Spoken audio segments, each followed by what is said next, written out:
In this video I'm not including the bowl, I'm just putting the 3 lemons on a surface, and it's a real opportunity to look at the tone that happens with shading, the shading that happens on the light coming from the right hand side, and you have this dark on the left hand side.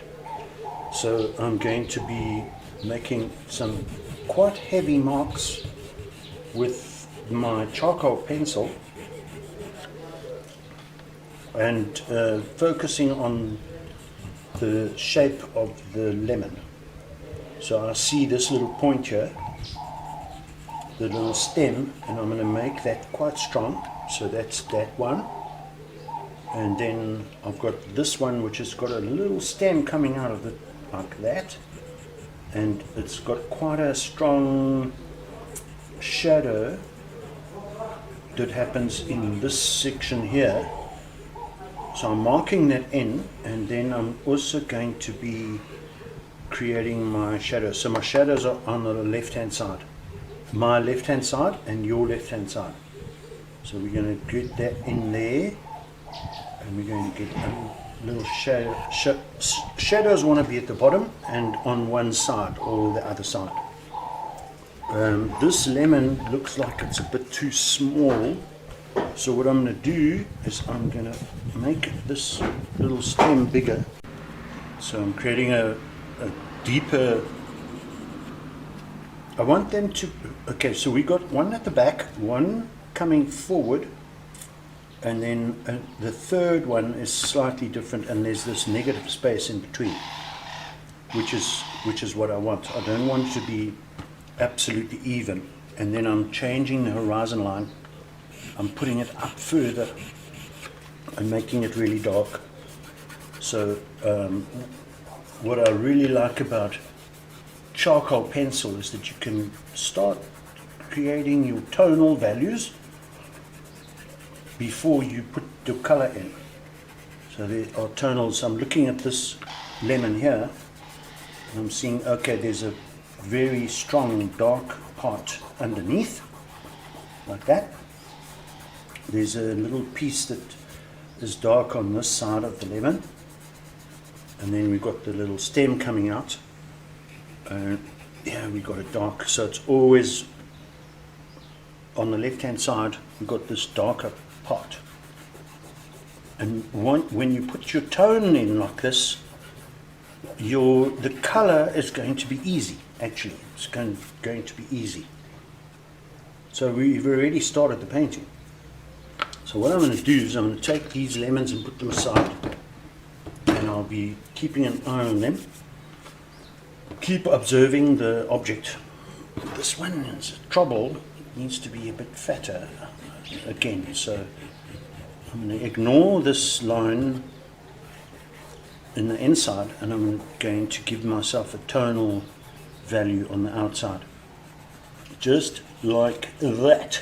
As easy as that. So cool. There, it's already becoming a painting. I'm using my favorite board, which is a canvas board, and I always have it in a similar position. I'm just going to turn the camera a little bit like that so we can see the center of the painting, and we're at the point now where we can actually start coloring it in. Try to observe the shapes that we've spoken about, that you see with every part of the lemon. So we're seeing this lemon sitting at that angle with shadow on this side and highlighter. We actually got a shadow on this side too, and then a highlight running pretty much down the center, maybe just a little bit to the right of it. The next thing we'll look at is the shadows that happen underneath the lemons. So there's a shadow that is created from the light that's hitting this side underneath the lemon, and we're going to take a look at that next. This is becoming a very, very interesting painting. I can feel it. Something's happening here, and it's purely tonal. So we've got the looking and analyzing the light that's happening. Now the decision is, obviously these are going to be your lemon yellow. What is the background color and what is the foreground color? What I want to have is the foreground color must be warm, the background color must be cool, and then lemon is in between. It's actually warm and cold at the same time. Thinking about how it ripens, it starts green, which is cool, then it becomes yellow, which is spicy yellow, and then it almost goes to a point where it gets a kind of orange in it, which is warm. The color is warm. So what we're going to do is I'm going to mix up yellows and purples, as crazy as it sounds, opposite on the color wheel, and we're going to get everything from just two colors, yellow and purple. Remembering that purple is actually red and blue, so it's every part of the color wheel. So we're going to make up a purple with blue and red and blue, and then mix that with yellow, and we're going to get a neutral color for the shadow highlight. Obviously white is coming in, but white I don't consider to be a color.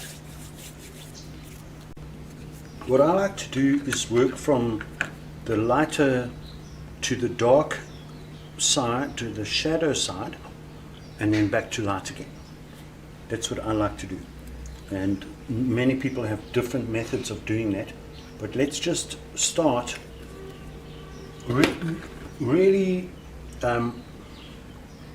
trying to indicate how easy it is to do this.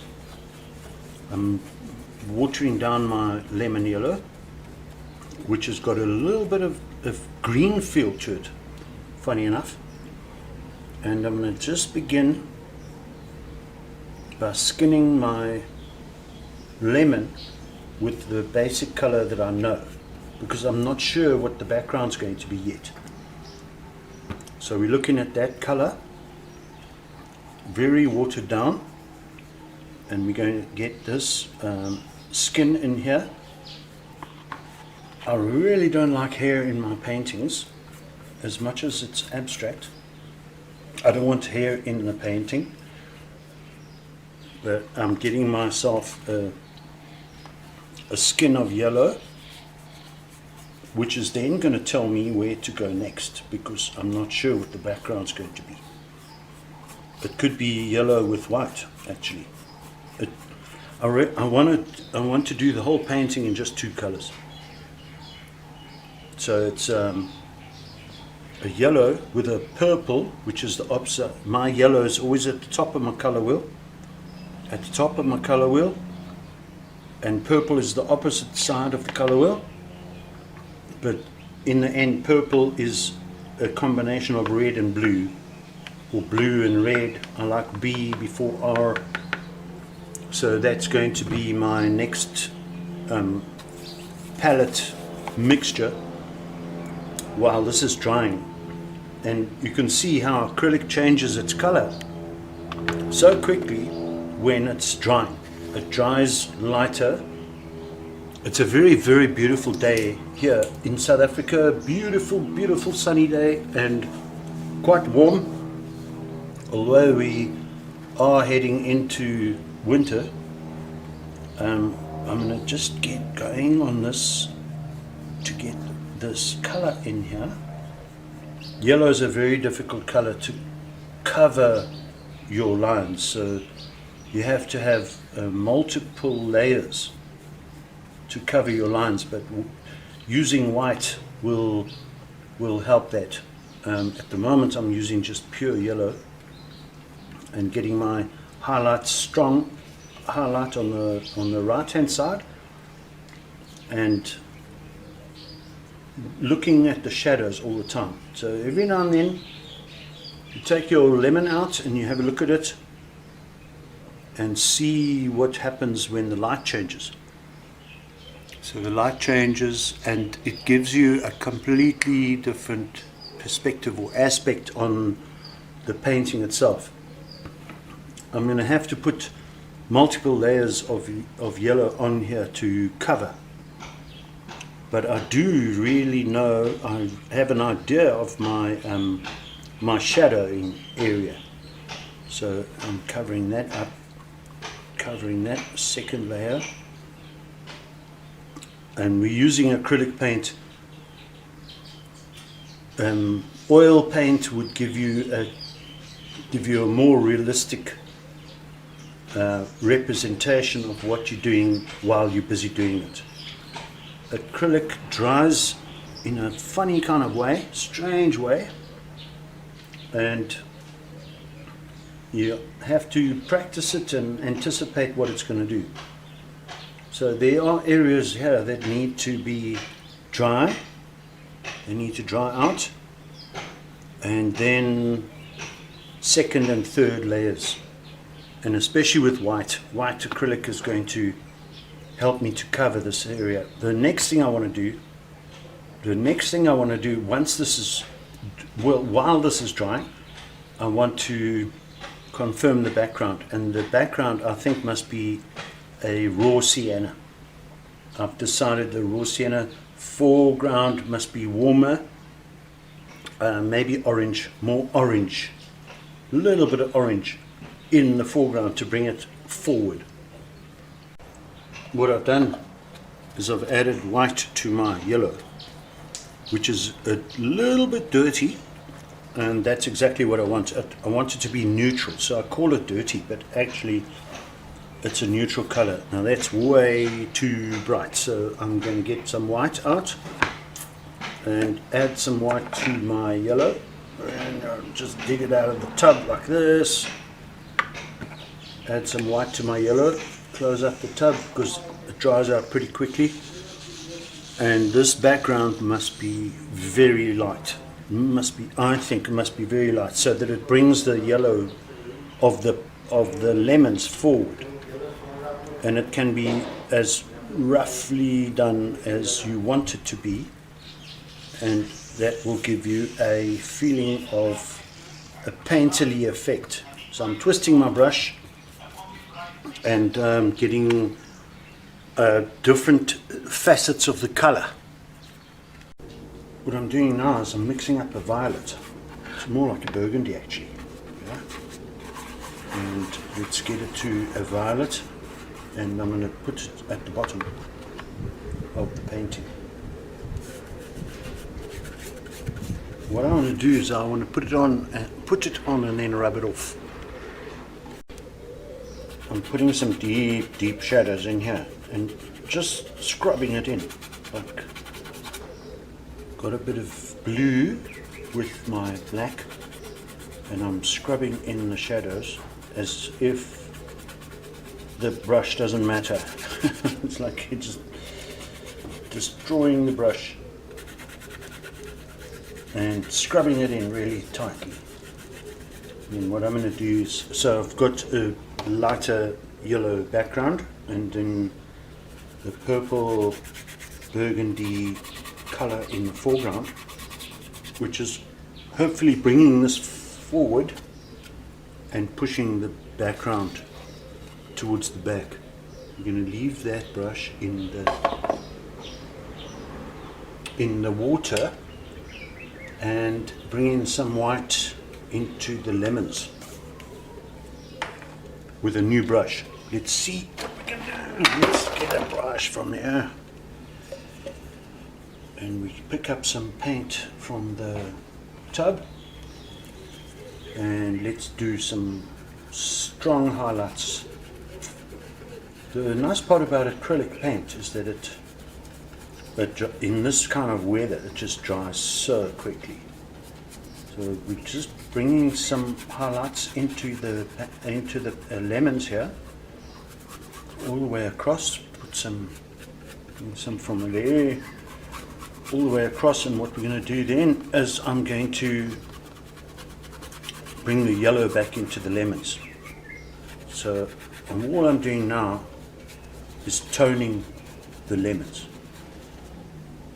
and it would be a good idea to bring some tone into the edge of the lemon, like so, which is a mixture of purple and black. We're just toning the lemons there.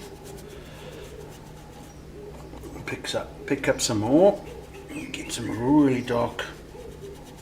It's the tone of the lemon and the tone of the floor or the ground that it's sitting on. It's almost the same. If I look at the lemon, it's giving me the idea that it's almost the same.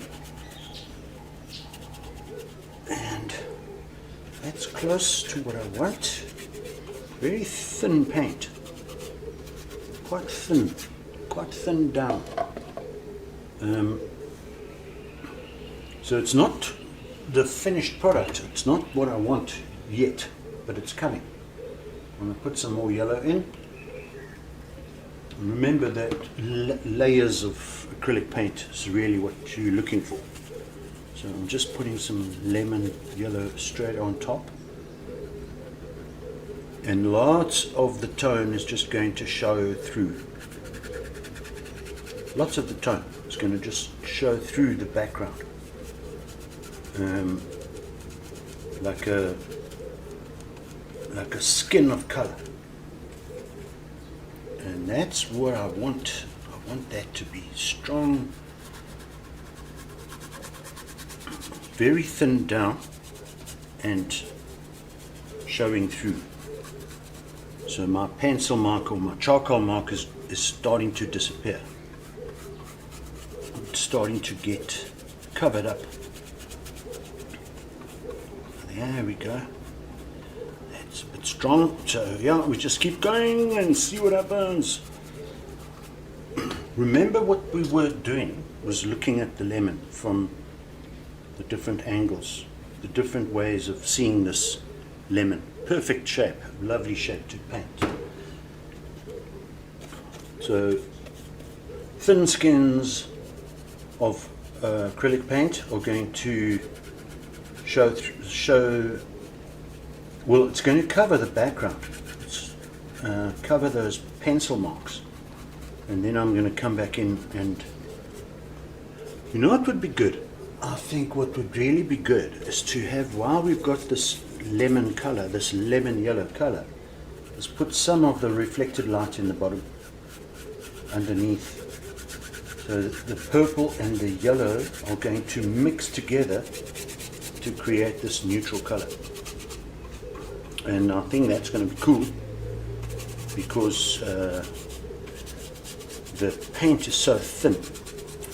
So I'm using a really scruffy brush and I'm pushing the paint all the way into the board. So it's like that. Go right across here, it's giving us a dusty thing.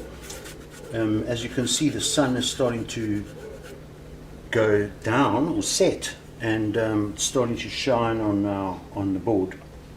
So that's later afternoon. At the moment it's about 4 o'clock. Let's put some really dark in there,